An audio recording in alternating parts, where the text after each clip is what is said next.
이 시간은 무슨 말씀이냐면 요한복음 21장에 보면 예수님의 제자들이 예수님을 3년 반 따라다녔다가 이제 실제로 신앙을 버린 거예요. 예수님이 십자가에 있을 때 모른다고 부인해버렸고, 그래 이제 낭패 만나서 그들은 갈릴리에 가서 그물을 던졌는데 밤이 맞도록 이제 옛날 실력을 생각한 거죠. 옛날에 고기를 잡았던 그 실력을 동원해서 밤새워서 그물을 던졌는데 고기를 못 잡은 거예요. 날이 새갈 때 이제 예수님이 저기서 애들아 고기가 있느냐? 그러니까 없나이다. 배 오른편에 그물을 내려 고기를 잡으라. 그러니까 어떤 우리 일반 상식으로는 그물이라는 것은 던졌을 때 밤에 던져야 돼요. 왜냐하면 낮에 그물이 내려온 걸 보고 고기들이 싹 도망가 버리죠. 그래 밤에 이제 얕은 데 들어가서 나도 고기를 많이 잡아봤지만 밤에 등불 들고 와서 고기 잠자는 걸 이렇게 잡고 그러는데 그 이해가 가요. 날이 밝았으니까 이제 한 마리도 못 잡았는데 고기가 없다는 거죠. 배 오른편에 그물을 던져라. 뭐 오른편도 던졌고 왼편도 던졌고 우로도 돌렸고 뒤로 뭐 던져봤겠지. 근데 한 마리도 못 잡았어요. 말씀의 의자에 이제 그물을 내렸더니 153마리가, 왜 153마리를 강조하냐면 예수님이 이미 그 떡과 고기를 준비해 놓고 제자들을 불렀잖아요. 근데 고기를 세봐라 이거예요. 이게 세봐라는 것은 시험만 해봐라. 너희가 인간의 어떤 지식으로 이때까지 고기를 잡았는데 말씀에 의지해서 그물을 내렸을 때 이걸 나타내기 위해서 큰 고기만 153마리가 잡혔다고 기록한 거예요. 우리가 살아가는 데 있어서 인간의 실패가 복이에요. 실패가 그냥 순탄하게 어렸을 때부터 좋은 학교 나와서 사업도 잘 되고 그러면 얼마나 좋겠어요. 근데 그게 복이 아니에요. 하나님의 백성들, 하늘나라 백성은 실패를 다 해요. 실패를 통해서 하나님을 만나요. 인생에 실패가 없다면 하나님 만날 기회가 없어요. 내 인생을 두고 봐도 내가 잘 나갔더라면 하나님 찾았겠어요? 노예도 보통 세상적으로는 돈을 얘기하는데 나는 행복해요. 누구한테 정말로 어느 재벌이 아니라 누구에게도 나는 뒤지지 않는다. 복을 적게 받다 그런 생각이 없어요. 왜? 실패를 통해서 하나님 만났으니까. 실패가 바로 복이에요. 근데 우리가 알 수 있는 것은 뭐냐면 누가복음 15장에 보면은요, 이제 실패를 어떻게 우리가 극복할 것인가. 누가복음 15장에 보면은 두 아들이 있는데 두 아들이라는 것은 지금 아버지는 하나님을 얘기한 거예요. 하나님 백성이요. 두 아들이 있는데 둘째가 아버지 간섭받기 싫다는 거죠. 재산을 달라고 그러잖아요. 아버지는 줘요. 주는데 둘째 아들은 이제 나가서 돈 있을 때는 그냥 친구도 많고 허랑방탕 막 돈 있으면 뭔가 영양가치가 있으면 달라붙는 거예요. 세상은 영양가치 없으면 소용없어요. 정치권을 보면 알잖아요. 내가 어떤 줄에 서서 내가 한 자리 할까 그런 생각이지 그 사람을 위한 건 아니거든요. 세상 다 그래요. 결혼도 마찬가지예요. 남자 경제력이 있다. 그러면 이제 됐다가 경제력이 떨어지면 이혼할 수도 있고, 여자의 어떤 재력이나 미모를 보고 했다가 그것이 사라지게 되면 이혼감이 되고, 이 자신을 위한 거야 모든 게. 이 세상은. 그러니까 아버지는요, 아들이 달라고 하니까 줘요. 자유의지, 하나님의 성품이 거기 다 드러나는 거예요. 하나님은 강요가 없어요. 하나님을 닮아갈수록 강요가 없어요. 선악과를 먹었는데 안 막아요, 하나님. 그러나 이제 누가복음 15장에 그 둘째 아들도 나가서 돈 있을 때는 친구도 많고 인기도 좋았는데 돈 떨어지니까 누워요. 다 차버렸죠. 또 가뭄도 들었어. 돼지가 없는 주업 열매를 먹어. 그것도 배를 못 채운 거야. 그래 하나님 원하는 건 뭐냐면요. 여기에서 누가복음 15장이 뭐냐면 자신이 깨닫는 거예요. 깨닫는 거.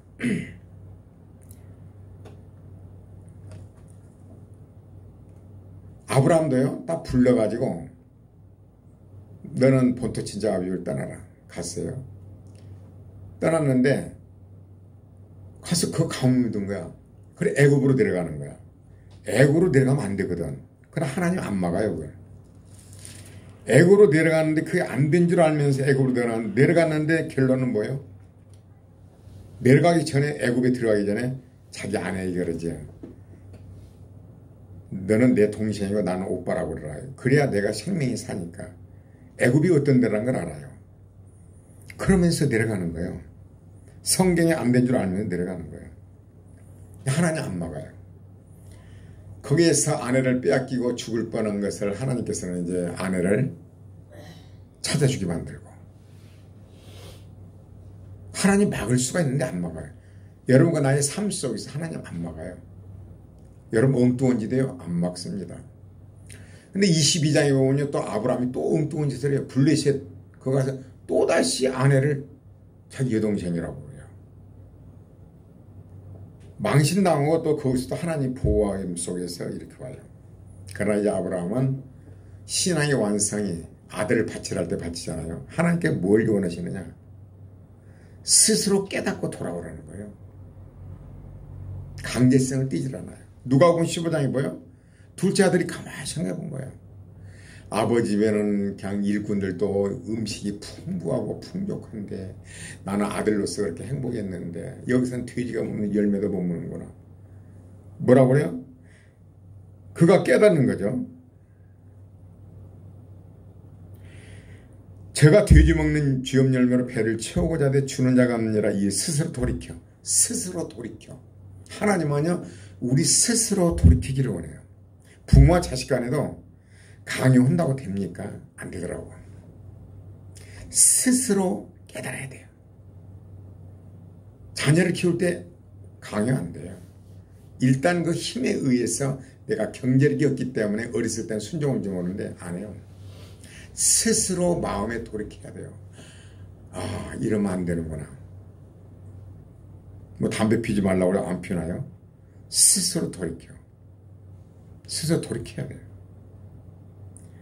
그 둘째 아들이 스스로 돌이켜. 아버지 집에는 얼마나 그 풍족한 음식이 많고 나 혼자 내 맘대로 살면 잘 살 줄 알았더니 야 이렇구나. 이걸 깨닫고 스스로 돌이켜 가는 거예요. 이것이 중요해요. 스스로 돌이켜. 아브라함의 신앙도 봐봐요. 그 많은 시골을 겪으면서 또 실패하면서 아 그건 아니로구나. 절대적으로 하나님 말씀에 순종하는 것이 복이로구나. 살면서 느끼는 것은 하나님 말씀에 순종하는 것이 최고. 이게 진리요. 변함이 없어요. 불변해요. 세상 것은 먹어도 목말라요. 물질도 그러죠. 명예도 그러죠. 먹을 것도 그러죠. 아무리 맛있는 걸 먹어도 목이 말라요. 재산을 채워도 목이 말라요. 끝이 없어요. 해봐요. 뭐 사소한 거 내가 일일이 말할 수 없지만 세상 것은요. 가령 그 컴퓨터 앞에서 유튜브 같은 거 봐봐요. 끝없이 그 공고만 와요. 하나님 말씀 성경을 보고 하나님에 관한 거라면요. 기쁨이 넘쳐요. 그러니까 처음에 안 하려고 그러잖아요. 그럼 하면 할수록 이게 진리 말씀이 그런 거예요. 그러니까 그리고 진리의 말씀 순종할 때 이게 복이에요. 그걸 깨달은 거죠. 수많은 세월을 겪으면서 깨달아가요. 아 그렇구나. 둘째 아들은 스스로 돌이켜 아버지한테 가니까 아버지가 어때요? 완전히 회복을 시켜버린 거예요. 그러니까 여러분들이 실패하면서 아 이건 아니로구나. 그럴 때 그것도 사실상 스스로 돌이키는 것도요. 빌립보서 2장 13절을 보면은요. 너희 안에서 행하시는 이는 하나님이시니 자기 기쁘신 뜻을 위하여 너희로 마음의 소원을 두고 행하시나니 마음속에서 소원이 일어나는 거예요. 하나님이 움직인 거예요. 그런데 마음에 소원이 일어난 거 하는 거 이게 중요해요. 마음속에서 이건 아닌데. 그런데 이제 문제는 뭐냐면은 잠언서에 보면은 개는요. 개를 내가 많이 키워봤잖아요. 개는 토해놓고 다시 주워 먹어요. 토해놓고 다음. 그러면 안 돼요. 잠언서 뭐라고? 개가 토한 것을 닭이 먹은 같이 그러면 안 된다는 거죠. 자기가 그 해놓고 그걸 다시 그 짓을 또 오는 거야. 또 오고 또 오는 거야. 성공이라는 것이 나이 40, 50, 60 그게 중요한 게 아니야. 70 그게 중요한 게 아니고 내가 실패했던 것을 다시는 하지 않는 거야. 펄벅 여사가 그 말을 했더만 실패한 건 좋은 거다. 그러나 그것을 다시 한다면 이건 문제가 된 것이다. 개가 토해놓고 다시 먹으면 안 된다는 거죠. 아 이러면 안 되더라. 그 길을 안 가는 게 현명한 사람. 그래서 실패를 많이 한 사람일수록 좋아요. 야곱은 어때요? 지독한 실패를 했는데 제일 영적인 사람으로 복을 받았어요. 실패를 많이 보면 알아요. 우리 옆집에 이제 증권 전문가가 있는데 난 놀랐어요. 61살 먹었는데 그저께 이사 온 것 같아. 한 2년 됐대요. 그래 이제 인사를 하다 본 게 우리 와서 커피도 마시고 또 우리 있는 것도 주었는데 얘기를 하더라고. 두 분 다 여수 사시는 분인데 부부간에 딸만 둘이라고 그러더라고. 근데 딸들이 오는 것도 못 봤어요. 그거 올 때는 알만하잖아요. 집을 2채나 있었대요. 근데 증권 내고 다 말하는 것 같아요. 그래가지고 이제 죽기 생겨서 파산 신청, 눈물로 호소를 하고 파산 신청해서 7천만 원 집을 다 팔아도 1억 2천 빚이 되더래요. 그래서 눈물로 호소를 해서 파산 신청을 해서 이제 해결을 받았는데 7천만 원 받았대요. 근데 여기도 들어오는데 이제 그 빚이 있대요. 아직도 2,500에 뭐 월 20몇만 원이잖아요. 우리는 이제 사전 빚이 있대요. 그런데 그분이 그런 얘기를 해요. 증권에서 그 많은 돈을 왜냐면 부인 되신 분이 그러더라고요. 집 2채 말아먹었다고 그러더라고요. 참 부인도 굉장히 참 겸손하고 좋은 분이더라고요. 근데 알만하니까 이게 돈이 없대요. 대부분 그런 말을 많이 해요. 아 증권에서 알만한 게 있냐 돈이 없다는 거예요. 3단계가 있대요. 알만한 게 돈이 없는데 지금은 이제 유튜브 방송을 해요. 증권. 들어가서 깜짝 놀랐어요. 컴퓨터가 5대가 있고 노트북이 쫙 이거 뭐냐 게 유튜브 방송을 해요. 아침 8시 반부터 11시 반까지고 또 오후 1시, 2시부터 시작하고 그리고 방송으로 조금씩 수입을 한가 봐요. 그래 돈벌이는 되는데 돈벌이는 별로 안 되는데 먹고 사는가 봐요. 아주 완전 그러나 알았는데 돈이 없다. 그 다음 단계가 있대요. 그 다음 단계는 이제는 투자할 때요. 심사숙고를 한대요. 돈 100원이 있더라도 심사숙고를 한대요. 이제 알만큼 알았는데 야 증권 전문가가 또 옆에 또 그러고 그래서 그 사람한테 많은 걸 듣고는 그러거든요. 근데 인생에도 그런 것 같아요. 똑같은 인생에도. 내 인생도 보면 지금은 모든 걸 심사숙고를 해요.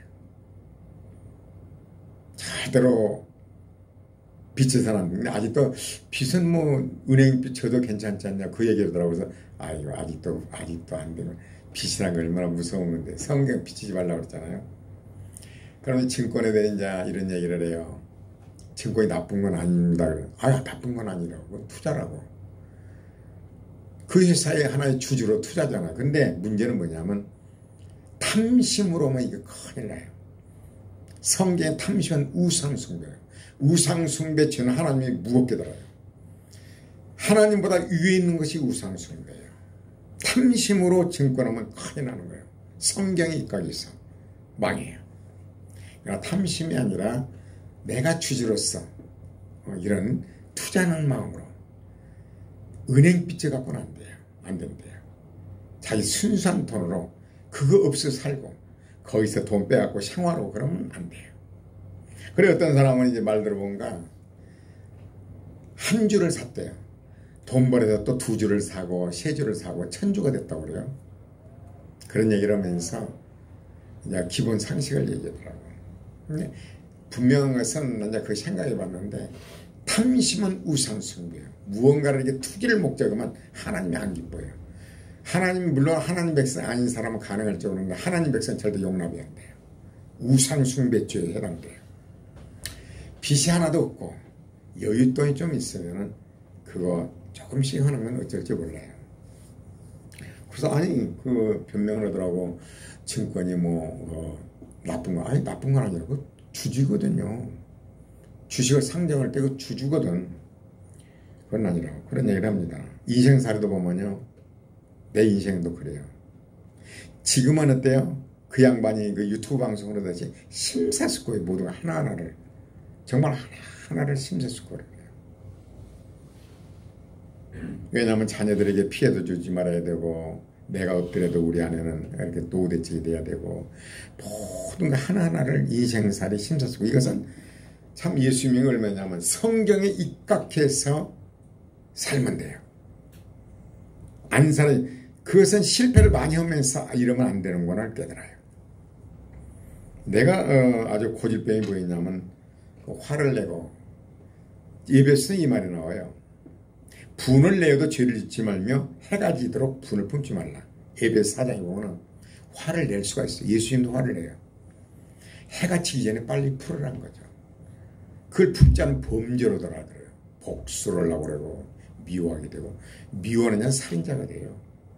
분을 낼 수도 있지만 해지기 전에 다 풀으라는 거예요. 예수님도 화를 내잖아요.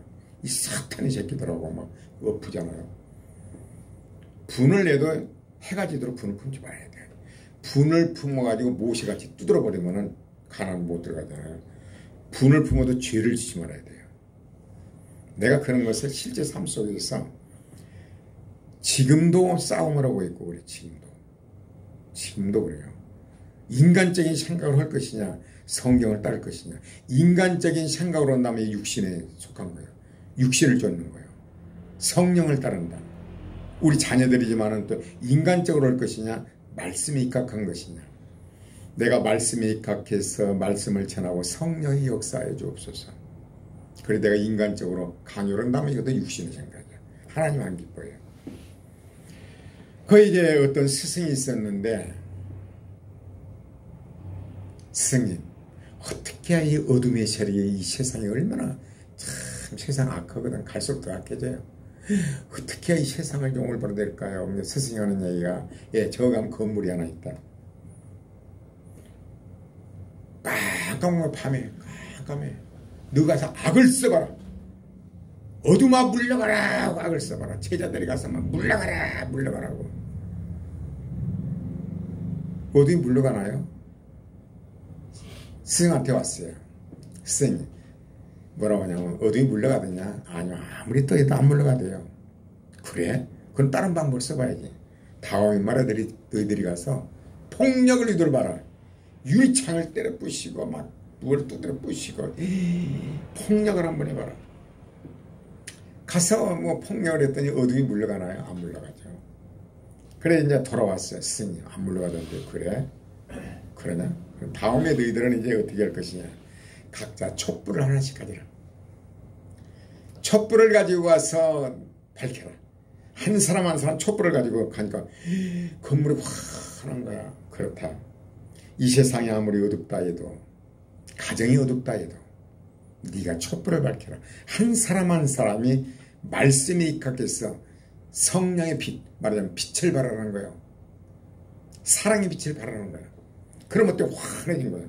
대부분 이 나라가 이러니까 정치권이니 경제 여러 막 그냥 기도로 막 물러가라 하게 되고 폭력이더라고 막 고발하고 고소하고 막 유튜브로 오고 막 누구를 때리고 비리를 캐내고 변하던가요? 가정이 똑같아. 가정도 그냥 자녀를 고치기 위해서 아니면 형제간 고치기 위해서 그냥 말로 해대고 또 막 폭력도 해보고 되던가요? 더 악화돼요. 빛을 발해야 돼요. 자신이. 사랑이 최고의 사랑. 사랑이 없는 말은 하지 말아야 돼요. 사랑이 없는 행동은 하지 말아야 돼요. 고린도전서 16장에 보면요. 범사의 모든 걸 사랑으로 행하라. 사랑이 없는 말, 사랑이 없는 행동을 하지 말아야 돼요. 모든 걸 사랑하기 때문에 내가 저에게 뭘 도와줄까? 내가 할 수 있는 거니까. 육신의 방법은요, 그 사랑한다고 하지만 죽이는 거예요. 육신의 생각은 사망이요, 영의 생각은 생명과 평안이라. 사랑으로 내가 빛을 발할 때 가정이 환하게 살 것이며, 사랑으로 빛을 발할 때 직장이 살 것이며, 나라가 살 것이며, 누구를 고칩니까? 누구를? 뭐 산꼭대기 올라가서 기도한다고 되나요? 그냥 고쳐라고 악을 쓰고 폭력을 해도 되던가요? 악화되는 거예요. 누가? 내가 사랑의 빛을 발해. 사랑으로. 사랑. 성경은 66권이요. 성경 전체를 압축한다면 뭐예요? 어떤 존 스토트 목사님은 미국 아주 유명한 그 영국의 그 신학자인데 왔어요. 선생님, 성경이 이렇게 많이 어떻게 성경을 알 수가 있습니까? 존 스토트 목사님이 딱 하나다. 사랑이다. 요한복음 14장에 보면 내가 너희를 사랑해 너희도 서로 사랑하라. 그 얘기예요. 성경 전체는 사랑이에요. 사랑. 천없는 지식을 많이 알고 뭐 어쩌고저쩌고 사랑이에요. 그래 가정도 한 사람의 사랑으로만 가정이 세워지고 직장도 그러고 나라도 한 사람이 백성을 사랑함으로 말미암아 나라 정치를 해야 되고 그런 거예요. 기업제사장도 사랑으로. 사랑이 없는 것은요 다 하나님 심지 않는 건 다 뽑혀요. 죽을 때 아무것도 없어요.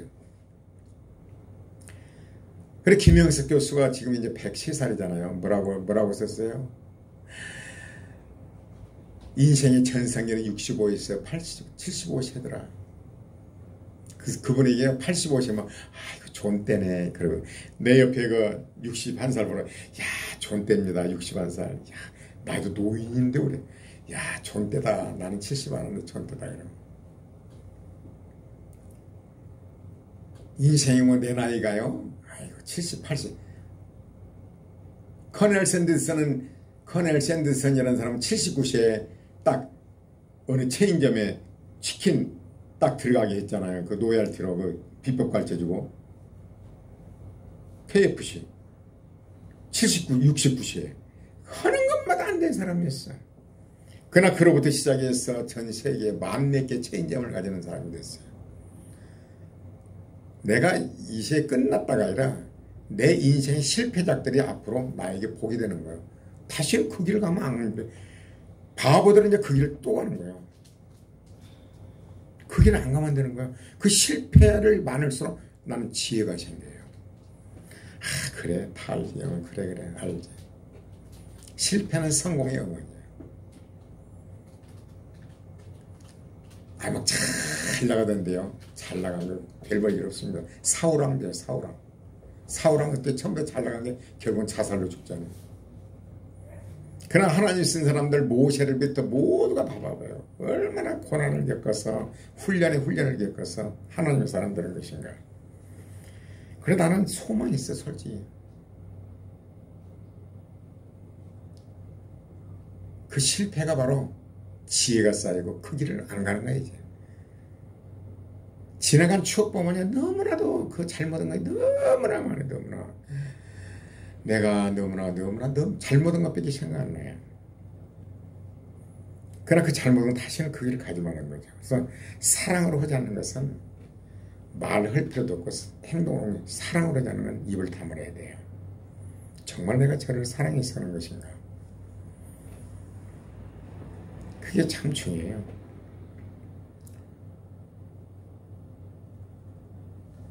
그래서 우리가 잘못된 것들은 스스로 돌이켜. 하나님께서는 강제성은 안 돼요.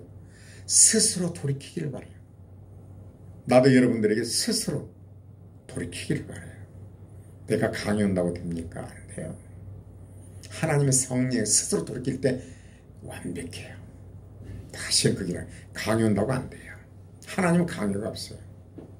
내 생각과 내 신념, 내가 가지고 있는 걸 가지고 강요를 하고 싶죠. 근데 안 하죠. 하고 싶을 때는 육신 생각. 이건 하나님 안 기뻐요.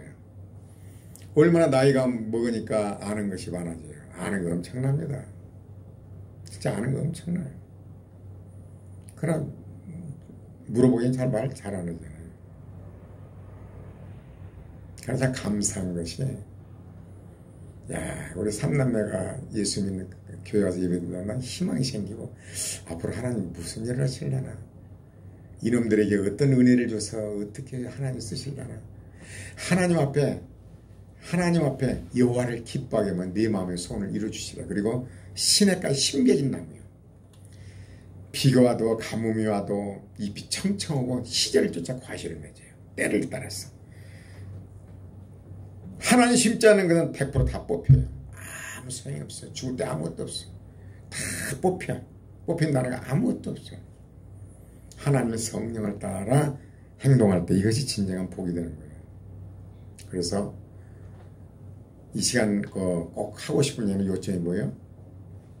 딱 이때까지 실패가 아니다. 그것은 앞으로 잘 되기 위한 것이다. 얼마나 모셔봐봐요. 80세까지 실패했고, 커넬 샌더슨, KFC. 그 실패한 사람들이 다시는 그 지혜가 생긴 거예요. 그래, 하나님 말씀에 벗어나지는 않는 거예요. 그 실패를 갖고 타들 것이 아니다. 그러나 그 길은 가지 마라. 개가 토해놓고 먹으면 안 된다. 우리 부부가 그때 사업 접고 이제 인천 올라올 때 돈 받을 때가 상당히 많았어요. 그러나 싹 닦은 거죠. 왜? 그걸 생각할수록 안 되는 거예요. 가령 어디 저 사람은 아주 예상 좀 안 갚은다면 200만 원째 주머니에 자꾸 불어날 뿐이요. 냉정히 잘라버린 거예요. 이건 안 된다. 단호하게 자를 건 잘라야 되는 거예요. 잊을 건 잊어야 되고. 그게 참 중요해요. 그리고 모든 걸 사랑으로 행하라. 그 실패가 복이다. 모든 걸 사랑으로 행하라. 생각해보라. 생각을 많이 해야 돼요. 내가 아침에 4시 반에 일어나서 1시간 운동하는 것이 운동이 목적이 아니야. 생각하기 위한 거죠. 요즘에 이런 현상인 하나님의 음성은 무엇인가? 하나님 나에게 뭘 얘기하는 것인가? 내가 어떻게 해야 할 것인가? 나는 하나님 앞에 설 것까지 항상 준비해 놓잖아요. 내가 죽을 때 껄끄러지 말아야겠다. 후회 없이 살아야겠다. 하루하루 최선을 내야겠다. 오늘 하루는 어떻게 살 것인가? 내게 심겨진 자리에서 최선을 다하는 것이다. 심겨진 자리에서 원망하지 않고 나무 한 나무가 우뚝 서가지고 홀로 일어 있어가지고 물을 빨아들이고 햇빛을 고 탄소 통화장을 해서 꽃을 피우고 열매를 맺어 누구를 사과를 누구를 자신을 위한 게 아니라 남을 위해서. 내가 하는 모든 것이 남을 위해서. 이것이 하나님이 원하는 거예요. 그러나 하나님께 버림받은 사람들은 그 열매를 자신을 위해서 하지 모든 일을. 내가 지금 현재 심겨진 자리에서 어떻게 살 것인가? 감사하면서 최선을 다하는 거예요. 습기를 빨아들이고 탄소 동화장으로 햇빛을 공기를 주신 걸 위해서 꽃을 피우고 열매 맺고 그 열매로 모든 이들에게 자신을 위해 줄 수 있는 이런 마음 상태가 되어야 되지 않는가, 그런 생각을 해봅니다. 두서없이 말씀을 전했습니다. 하여간 복 있는 시냇가에 심겨진 나무들이 모두가 되기를 빕니다.